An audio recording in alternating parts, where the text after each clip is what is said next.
What's up, guys? Connor O'Hanlon here for another episode of the Con O Show.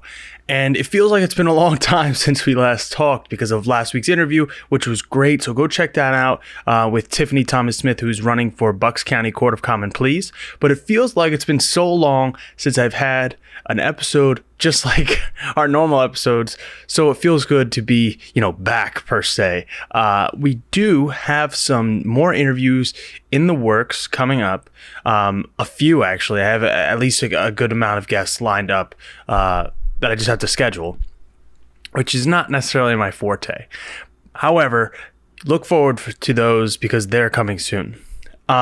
This week, we're going to be covering two main topics. One is functionally my Black History Month celebration in a way. It's more of a educational opportunity to discuss the more radical elements of the Black labor movement, and not necessarily labor movement, the civil rights movement, etc., etc. I'm going to discuss at least three different people that I look up to, admire throughout history, and obviously there's two of them that you probably already know of off the top of your head. But we're going to discuss them, how it goes till today, how these things still affect people today.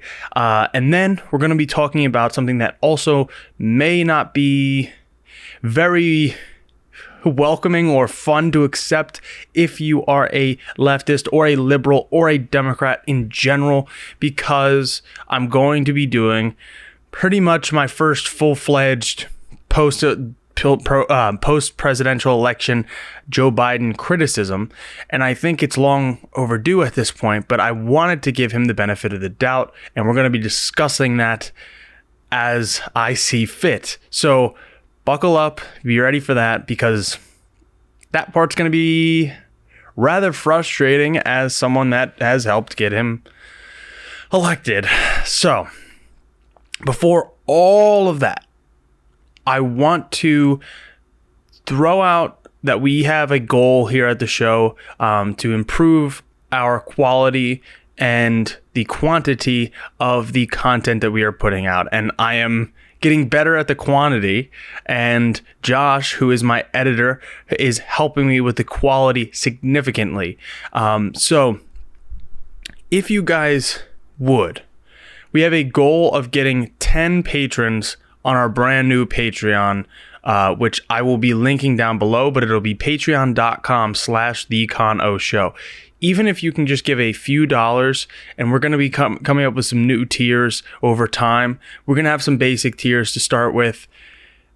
It would really mean a lot. $5 a month can really go a long way to helping me pay Josh or to pay for promoting our social media posts, that we can grow and that we can grow the progressive movement, because it all starts locally. It all starts small. It starts with the grassroots. So if you can spare just $5, that would mean a ton, because then we can really grow the show. With that, we'll dive right into the actual programming today. So obviously February is Black History Month, and by the time this is releasing, it's pretty much it's basically going to be March. But I wanted to dedicate at least one half of a show solely to talk about Black history and to talk about how these things have had a through line throughout the United States history. I'm going to start with three radicals of their time, and then we will discuss some of the more progressive people of today's era. So the three people I want to discuss are Martin Luther King, obviously, Malcolm X, which is the other one that I feel like is obvious, and then I want to discuss Fred Hampton and the Black Panthers, because these are two groups and people that are actually being talked about a lot lately, but are also misunderstood. So we'll start with MLK, because MLK is the most well-known. MLK is obviously the most influential of these groups of people. Specifically, what I want to talk about with MLK is not his I Have a Dream speech that everyone knows, not exactly the letters from a Birmingham jail, not his sit-ins that everyone knows. What I want to talk about here and now is that Martin Luther King Jr. was an avid critic of capitalism. And look, this is coming from someone that's a social democrat. You know, I like mixed economies. I like having certain parts of the economy be, you know, more capitalist in nature. And I like the public ownership of the means of production in other aspects like healthcare. This is, I think, the most ideal situation. You know, we can go back and forth with that stuff. But Martin Luther King Jr. was a democratic socialist, which is to the left of a social democrat. For clarity, this guy, Bernie Sanders, ran as a democratic socialist. And you know what? In his personal life, he might be a democratic socialist. We don't know. But he really was representing social democracy. A democratic socialist is more of an actual socialist that believes that workers should own the means of production and also should have government that has representation through elections. It's basically a very, very simple definition of democratic socialist. It's basically a socialist that likes democracy. And, you know, these things get conflated, and then that means, oh, is he a communist or is he a Marxist? No, not necessarily. Marxism overlaps with all these forms, but specifically, democratic socialist just means they want the workers to own the means of production. Now, in today's day and society, democratic socialism basically means social democracy, which is what I am. But when we're talking about you and me, people that are engaging in this a little bit deeper political discussion, these more nuanced political discussions, I'd rather use the actual term. As time goes on, maybe democratic socialist becomes the social democrat label, which I think it will. However, Martin Luther King was a democratic socialist. Martin Luther King was a radical of his time.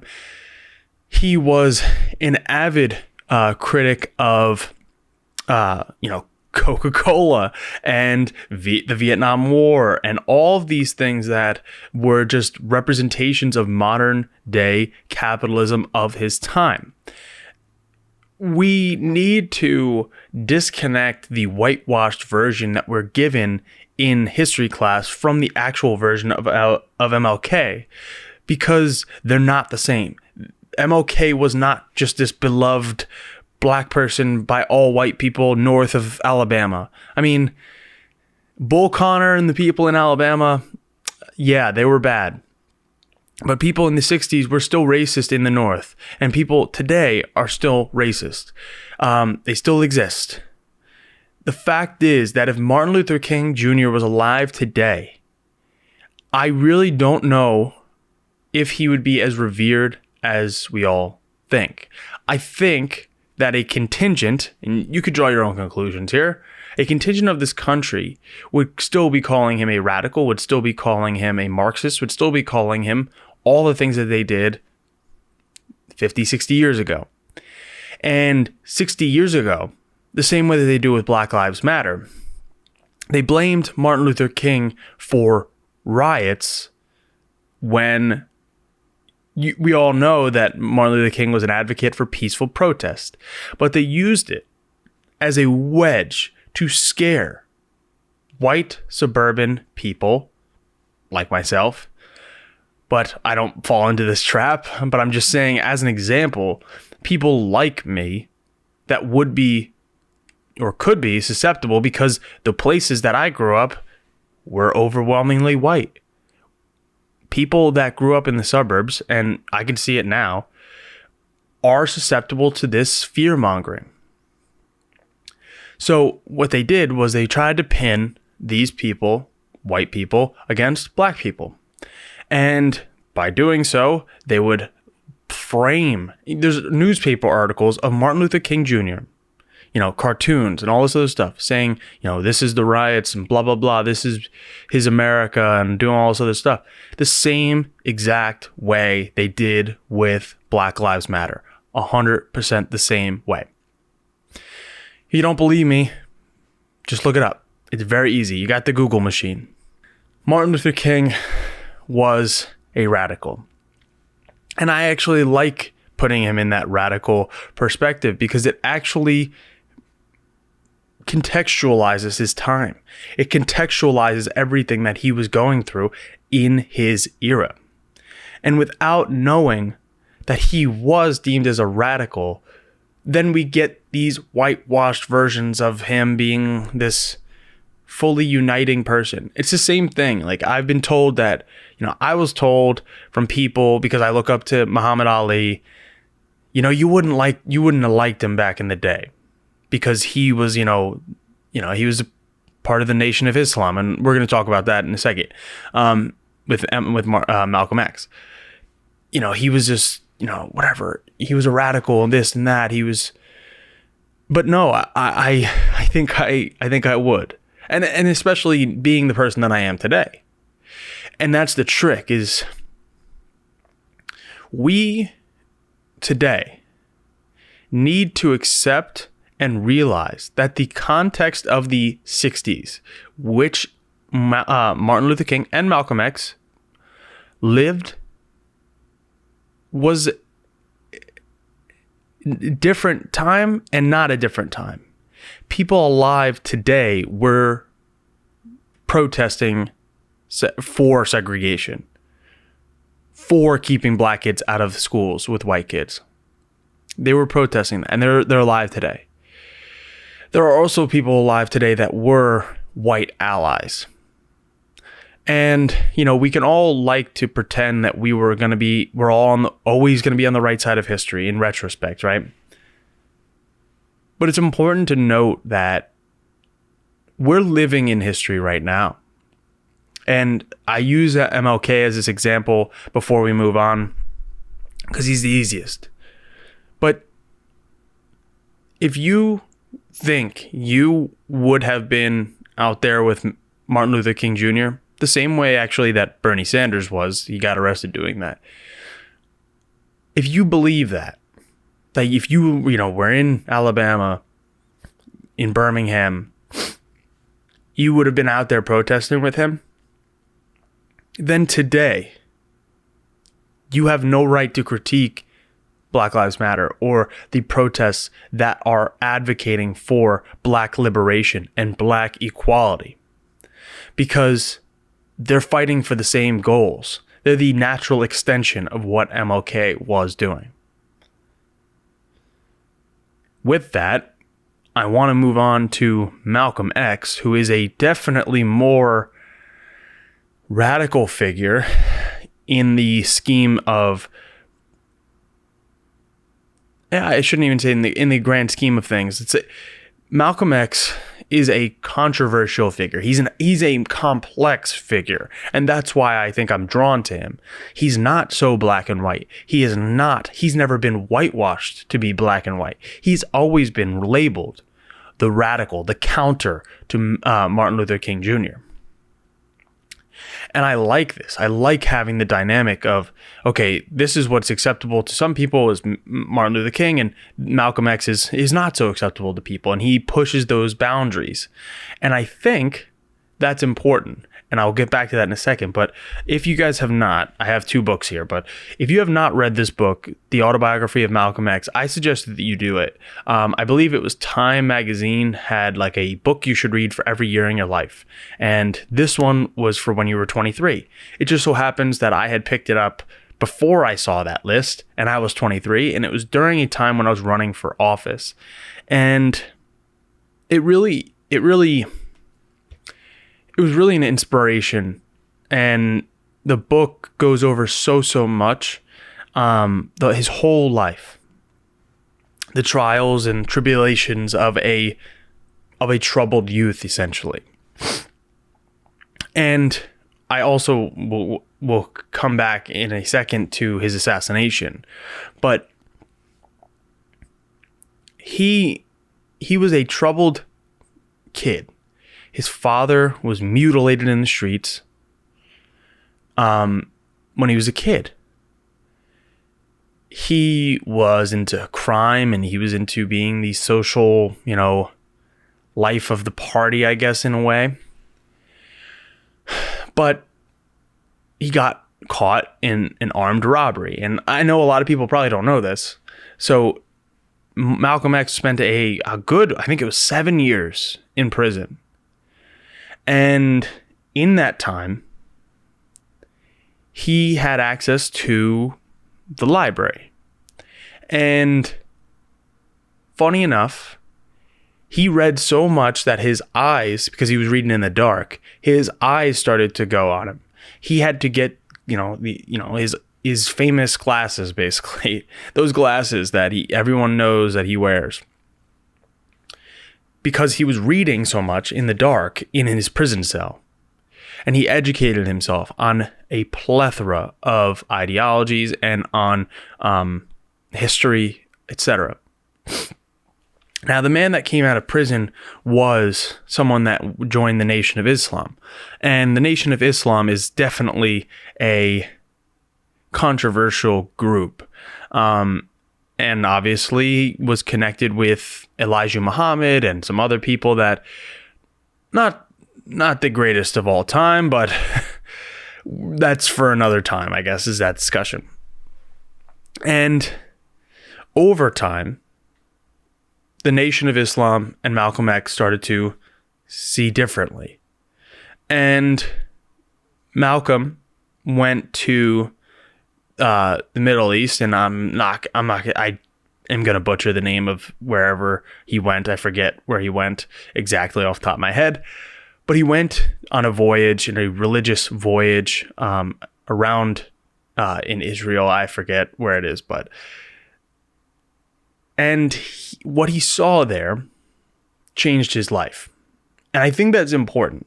This is important noting here, because as Americans, we have a very specific viewpoint of race, a very specific viewpoint of the dynamics between the races.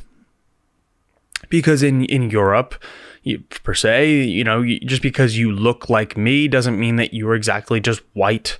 It doesn't mean the same thing as it does in America, because I'm Irish and I am Italian, and that doesn't mean that I would be oppressed, but it would mean that I am different than, say, someone that is British or is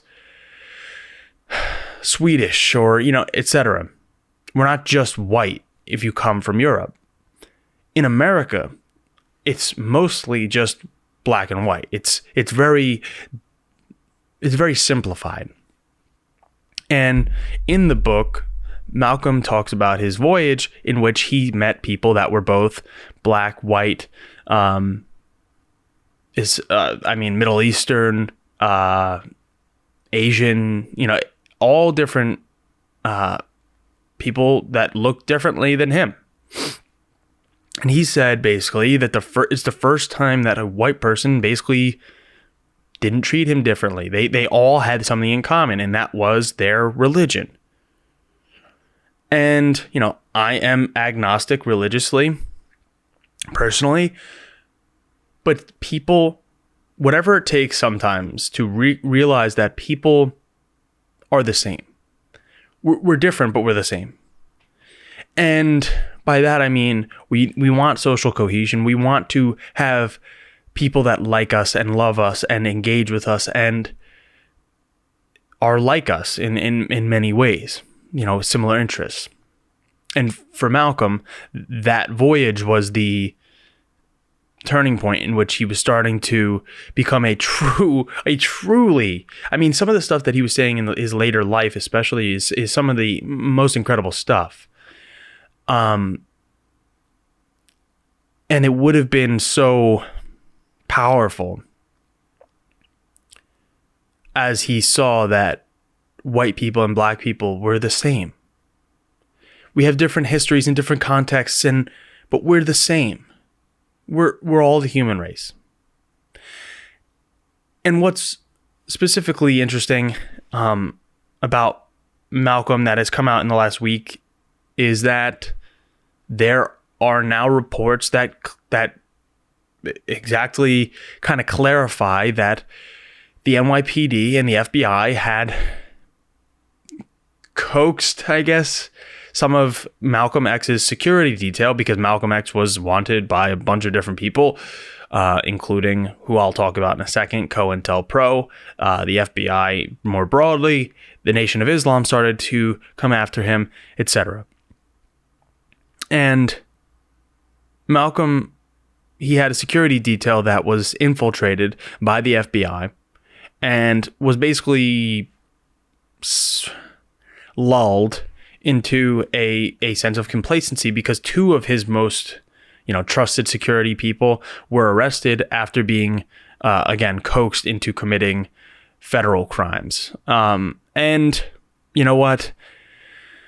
That's a complex issue that we can discuss another time. But once they did that, they infiltrated his security detail and basically allowed the assassination to happen. Now, there's not necessarily proof that the FBI did the assassination, but the fact is that they got in there to allow the assassination.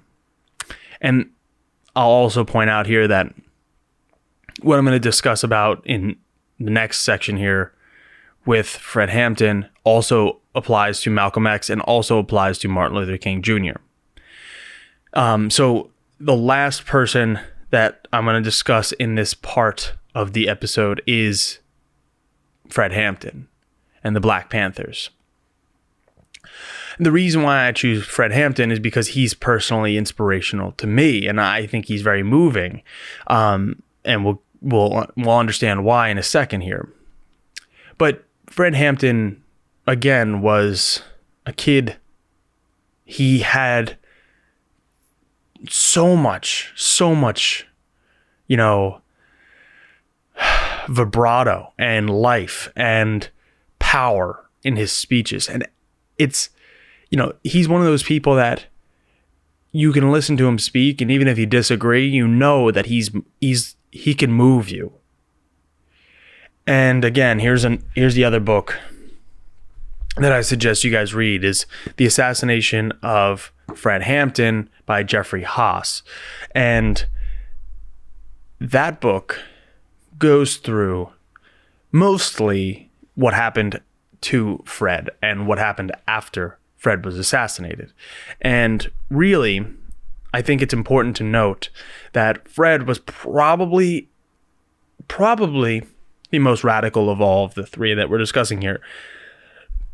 But Fred Hampton was the creator of the Black Panther breakfast program. And for those who don't really know and just think that the Black Panthers are people that carry around guns, that's not really the case. Now, the Black Panthers believed in self-defense, and they carried guns, and they wore the black berets and all that stuff. But mostly, a lot of that was the California Black Panthers, which we've discussed before, but they're the ones that, went to the Capitol building, and that's why Reagan passed gun laws to restrict black people from having guns, etc. That's a story for another time. But Fred Hampton was from Chicago, and in Chicago there was the Black Panther movement that was a little bit different than the West Coast Black Panther movement. And Fred Hampton created the breakfast program that made sure that every kid in Chicago, specifically they were trying to help out black kids, because black kids at the time were more disproportionate. I mean, I could probably say it now, are disproportionately impoverished based on a history of, 1, enslavement, 2, Jim Crow, and 3, the systematic oppression since in a various different ways. So the idea was, if you provide kids with that first meal, that social gathering to just come together, have that meal, and then you can go to school, or you can go and do this and that. It was an idea that was revolutionary. And unfortunately, there were some people that didn't like those ideas and didn't like the education that the Black Panther were giving to people, and because it was radicalizing. Frankly, it was. And radical doesn't necessarily mean bad. And in that, Fred became the target of the FBI, the same as Martin Luther King and same as Malcolm X. And there became a program that was created by J. Edgar Hoover called COINTELPRO, or more like if you speak the full name, it's Counterintelligence Program. It's very simple, but COINTELPRO was the targeting of specific black leaders that didn't adhere to, quote, and I am pointing this out that I'm quoting because I don't believe in this crap, but that didn't believe that these black, they call them black nationalists, wouldn't adhere to white liberal doctrine, and they were targeted and quote neutralized to stop the spread of black nationalism and black liberation. And they believed that cutting off the heads of these movements would stop the progress. And honestly, in a lot of ways, they worked. They assassinated. I'm being a little broad. Malcolm X assassinated. Martin Luther King Jr. assassinated. Fred Hampton is provably, by a court of law, was assassinated by the Chicago police in his bed at the age of 21. Fred Hampton was so radical and revolutionary and was moving so many people that by the age of 21, I am 25, by the age of 21, they had to assassinate him. Now, the reason why I find that, and also that is provable, that was proven in a court of law, that is a fact, that is not an opinion. He was murdered in his bed. And the reason why I find his story so compelling is because it shows how powerful our voices can be. It shows that age is a number and it does not limit how impactful we can be. By the age of 21, Fred Hampton was leading the Black Panthers. He was so powerful and they were so afraid of him that they had to kill him. We need to have cohesion. We need to believe that Fred Hampton is not an anomaly, that Malcolm X is not an anomaly, that Martin Luther King Jr. was not an anomaly, but they are leaders of their time that can be brought forward, that can be learned from and moved so that we in the 21st century can create a new civil rights front, a new civil rights movement for Black people, gay people, trans people. I mean, the list goes on and on and on, because we need to make sure that we protect all these marginalized groups and fight for our collective liberation. And all of them were radicals of their time. So we're going to take a quick break. I appreciate you guys for joining me today. If you like the show, hit the subscribe button on YouTube, hit the like button, and you can follow the show on Facebook.com/TheConO Show. You can follow me on Twitter at Con O'Hanlon. The show is on Instagram at TheConO Show, and you can check out the new Patreon at Patreon.com/TheConO Show. I will be right back. Welcome back to the Con O Show. I am Connor O'Hanlon, your host, and I want to take this part of the show, the second half of the long form of the show, to now kind of roll into the Black movement of today. And I want to just at least shout out, even if this is not, clipped or anything like that in the future, for that first part, because the first part is important to know our history and context. But I think that's important that we have it separate. But in today's society, we have people that are really, really pushing the envelope and learning from the history of our country. And specifically, I really enjoy, obviously, they're not all of them are black, but the squad obviously in Congress has shown that how specifically women of color can gain power, work collectively, and fight for people that look like you, and people that look like me, and people that look like them, and people that don't look like any of us.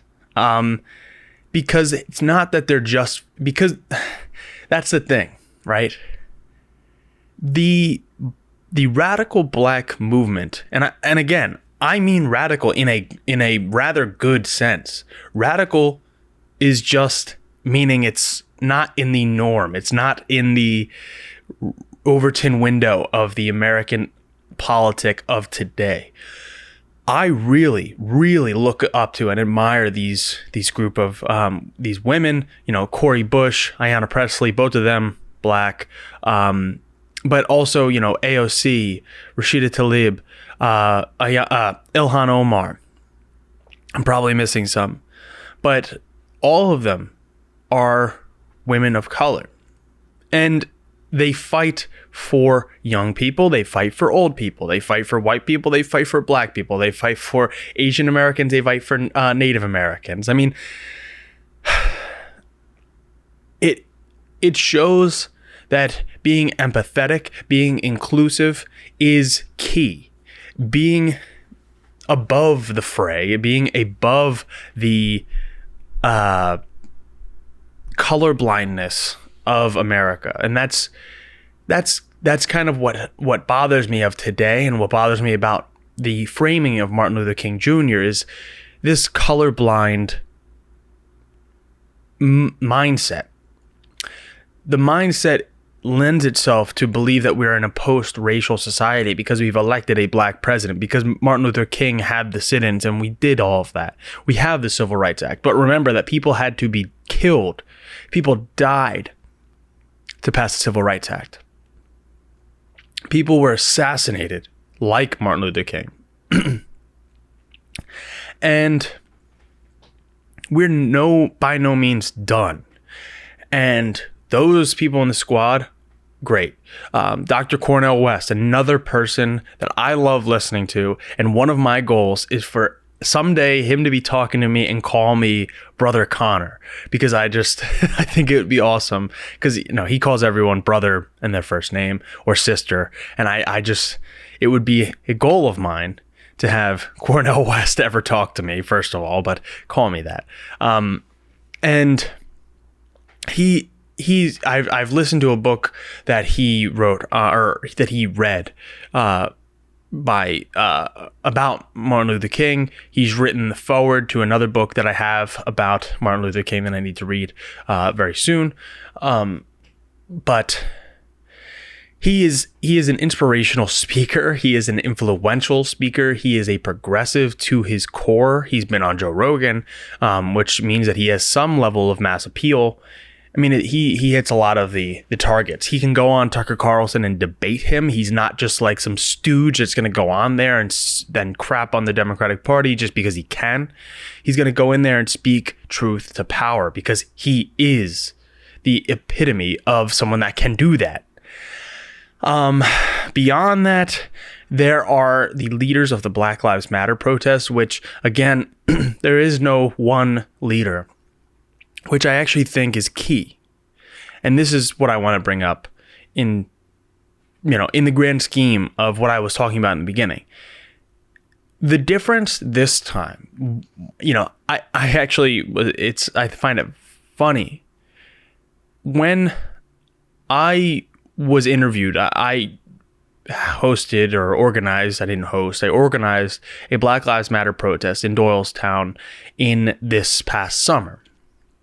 And I was interviewed by PBS, and I was interviewed by a few other places. And, look at me, I'm Irish, right? Like, what the hell do I have doing organizing this? And when they were talking to me, I said, what the hell is the difference this time? Why is it that I posted on social media today or yesterday at that point, and I got hundreds of people to come out in the streets? What's different? What's going to change? Why is it that we are angry now, but what was different yesterday?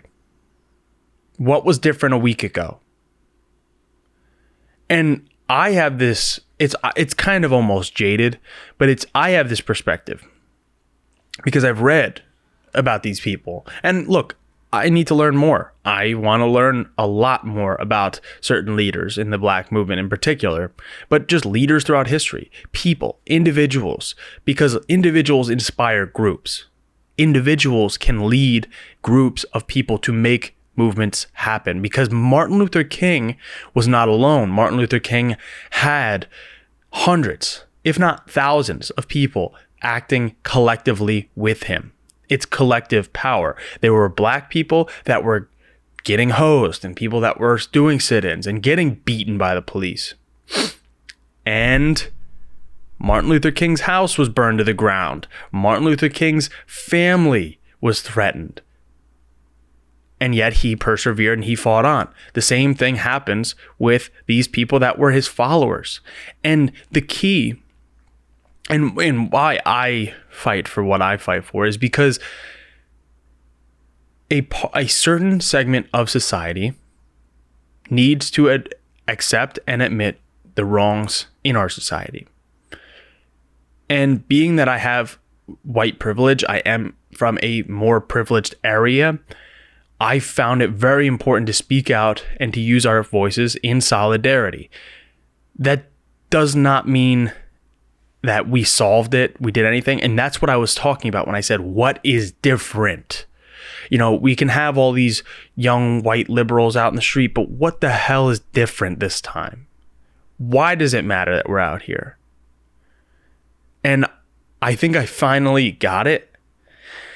It's that this movement is not centralized. This movement is not at the behest of, you know, some random person that might be influential and might be, you know, inspiring.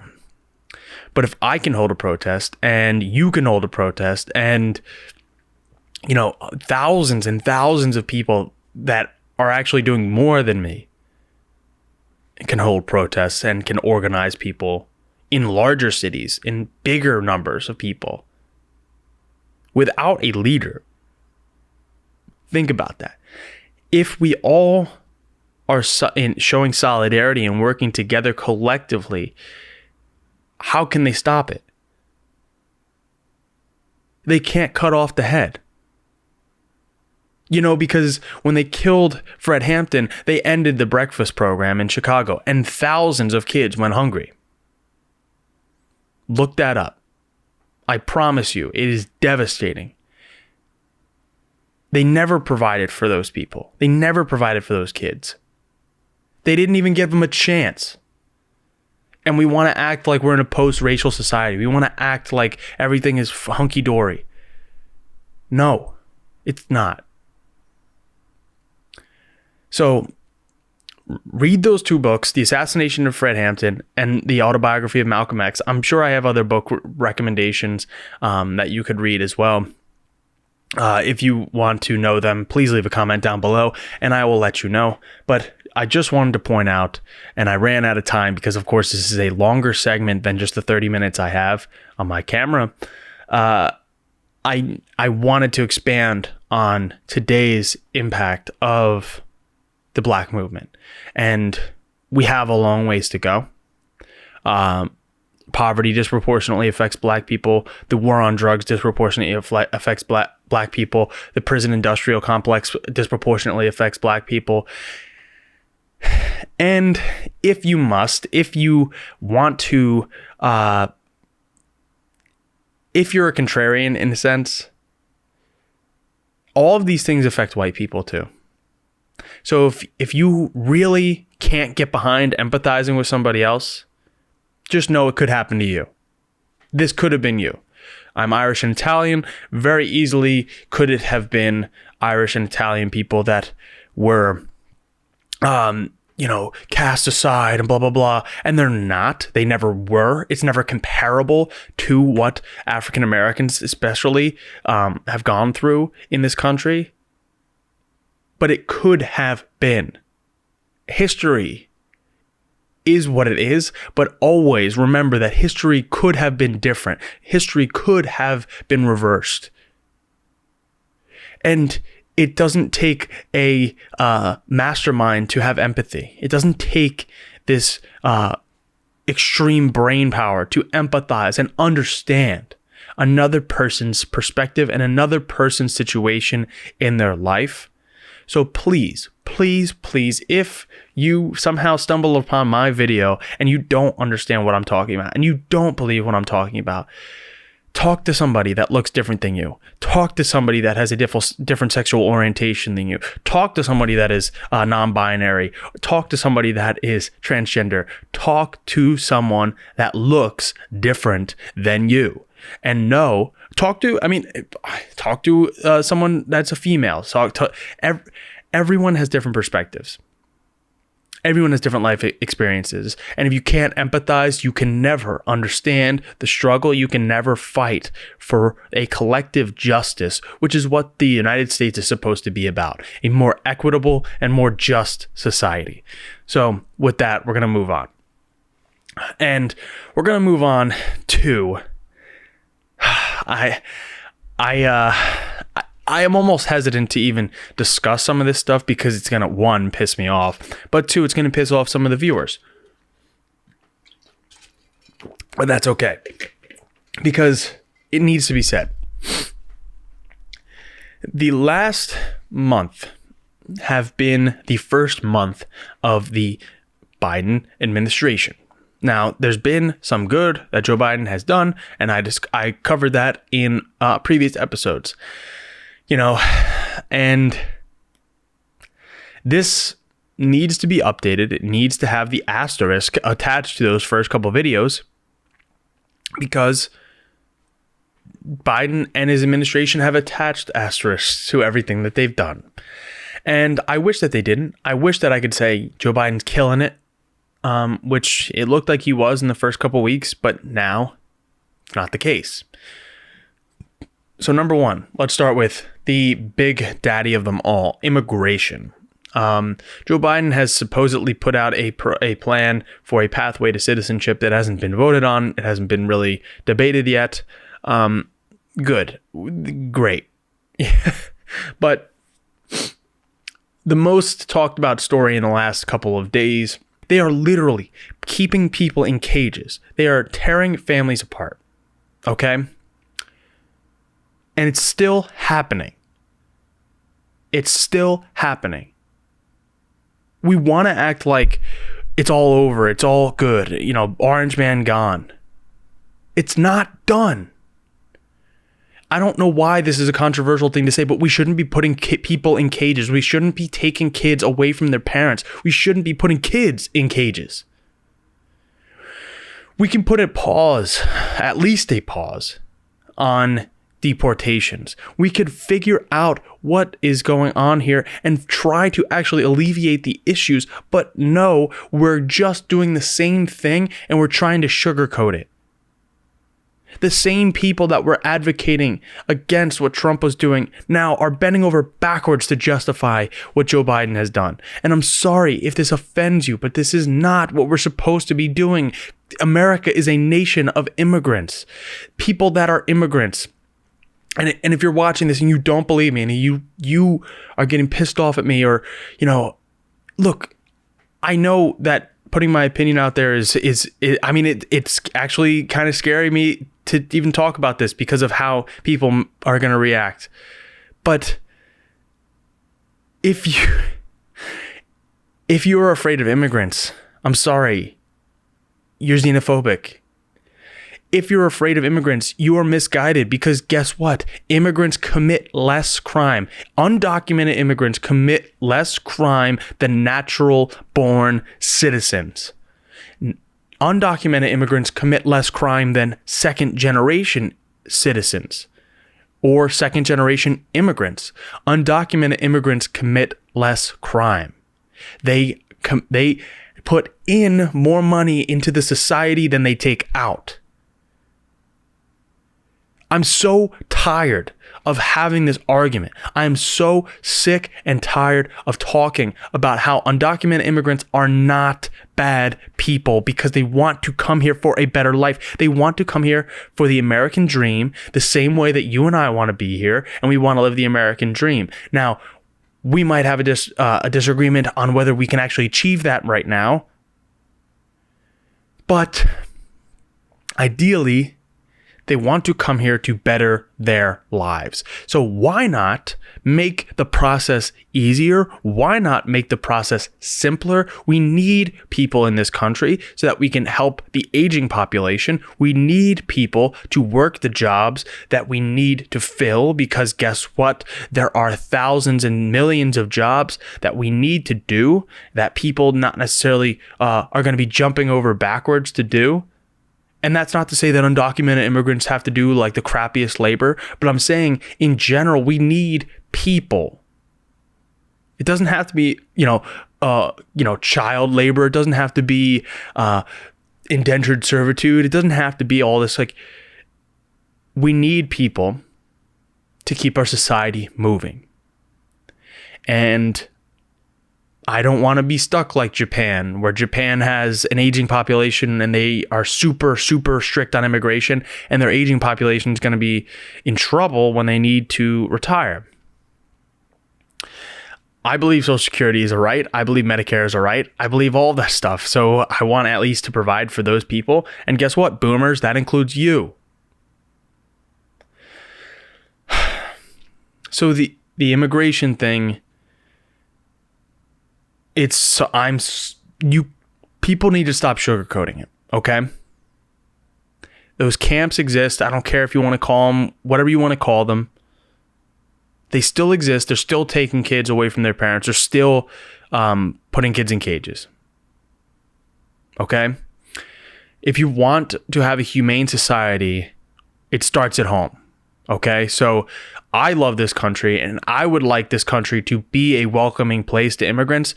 So cut it the hell out. We need to stop with that stuff. If we want to actually change these things, we need to stop sugarcoating it, and we need to talk about what's actually going on there. The second thing that we want to talk about is the COVID relief, and specifically the minimum wage, because Joe Biden said $15 an hour, that's going to be in the package. Now, we have no stimulus package yet. It's about to be March. No stimulus package yet. No minimum wage necessarily attached to this stimulus package. I'm telling you, $15 an hour is not even a livable wage in some places. We've discussed this, why $15 an hour is a good number for a federal minimum wage. But I'm telling you, if you can't get 50 Democrats to vote for a $15 an hour minimum wage, then you don't know how to whip your votes. I'm sorry, I just smashed my microphone. You don't know how to whip your votes, and you don't know how to corral your base in support of something like this, because the overwhelming majority of Democrats support raising the minimum wage to $15 an hour. The overwhelming majority of Americans suggest that raising the $15 an hour is a reasonable solution.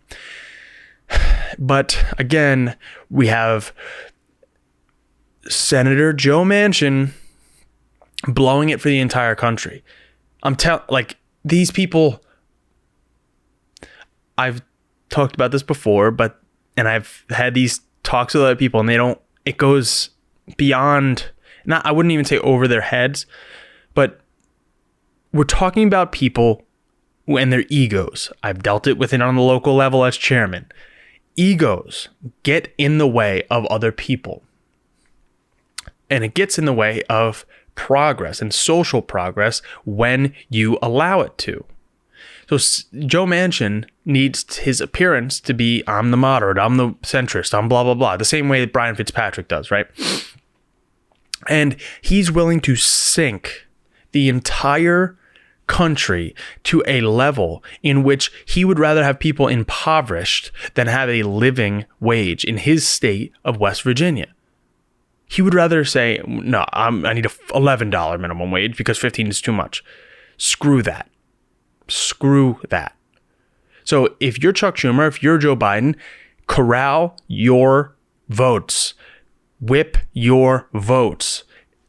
$15 minimum wage, if it doesn't pass in this bill, you're a failure. You're a failure. The third thing, and the last thing that I'm going to talk about today, is the student debt crisis. This one in particular pisses me off. The same authority in which Joe Biden has through the education secretary, through the Department of Education, that allows him to pause interest on the student loan debts indefinitely, basically through September is what it's currently, is the same that allows him to cancel student loan debt. We've talked about this on the show before. He has, with one stroke of his pen, the power to cancel not $1, not $2, not $100, not $1,000, all student loan debt, if he wanted to. All student loan debt. Public, at least. And instead, his proposal is to say, we can give you $10,000. And let's be honest here, if he actually wanted to do that, if that's what he actually was going to do, his promise, $10,000 student loan debt forgiveness, he could do it. He could do it today. He could do it yesterday. The scary part is that he hasn't. The scary part is that Chuck Schumer, Elizabeth Warren, Ayanna Pressley, Ilhan Omar, and I'm sure, I think Katie Porter. I mean, there's more and more and more people signing on to canceling $50,000 of student loan debt, and that's a bill proposal. Joe Biden, again, I will emphasize, has the ultimate power. He has the pen of college debt destruction. Over 1.5 trillion. That is trillion with a T. Dollars in student loan debt is crippling American millennials and Zoomers and Gen X now, all of them. But specifically, millennials are the biggest group of people that are impacted right now because Zoomers are still in college. We can't buy houses. We can't buy cars. We can't start families. We can't do what our parents and our grandparents did. By the age of 25, I'm sure, 100 years ago, the vast majority of people were married. They had kids. They were starting a family. They had a house. They had a car. And they had the American dream of the white picket fence, or they were living in the city, or they were doing this, or they were doing that. People today do not... We're completely ignoring the fact that there's been stagnant wages since 1980, but that's a whole nother story, and that's a whole nother rabbit hole where we will come back to another day. My generation, millennials, have been screwed continuously. And again, I come from a place of privilege. I'm lucky that I have a job. I'm lucky that I have a job that pays me well enough. But I still am in student loan debt. The vast majority of millennials are in student loan debt. And yeah, sure, it's an investment. But how about we disassociate a cost with investment that we didn't have 50 years ago, 60 years ago, because guess what? I'm sorry, to anyone that's watching, I'm not gonna even, but when you were in college in 1950, in 1960, in 1970, in 1980, you could work a minimum wage job, which, by the way, was disproportionately higher than the equivalent of a $7.25 an hour wage, and you could pay your student debt off, or you could pay your tuition just as you go, which is not normal, not today at least. That is impossible today. Impossible today. It just is. So if you want to invest in our society, you want to have doctors, you want to have scientists, you want to have accountants like me, you want to have lawyers, you want to have everything like that. On the flip side, you want to have plumbers, you want to have electricians, you want to have all of these trades. Guess what? Make it free. Make it publicly financed. And then you will get people to choose these jobs to operate in society in a productive way without being crippled and not being able to buy houses, to buy cars, to live what is supposed to be the American dream.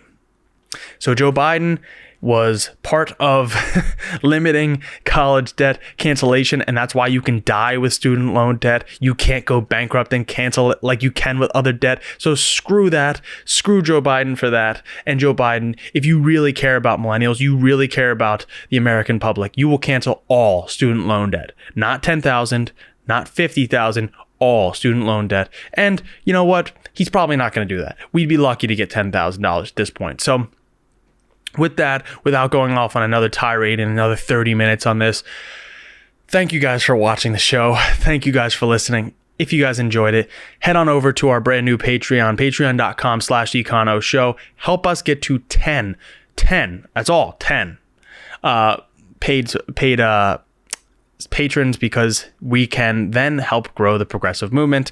You can follow the show on facebook.com/theconoshow. You can follow me at Con O'Hanlon on Twitter, and make sure to hit the subscribe button. Hit that subscribe button down below on YouTube. And until next time, stay safe. Thank you again for watching. I'll see you next week. Peace.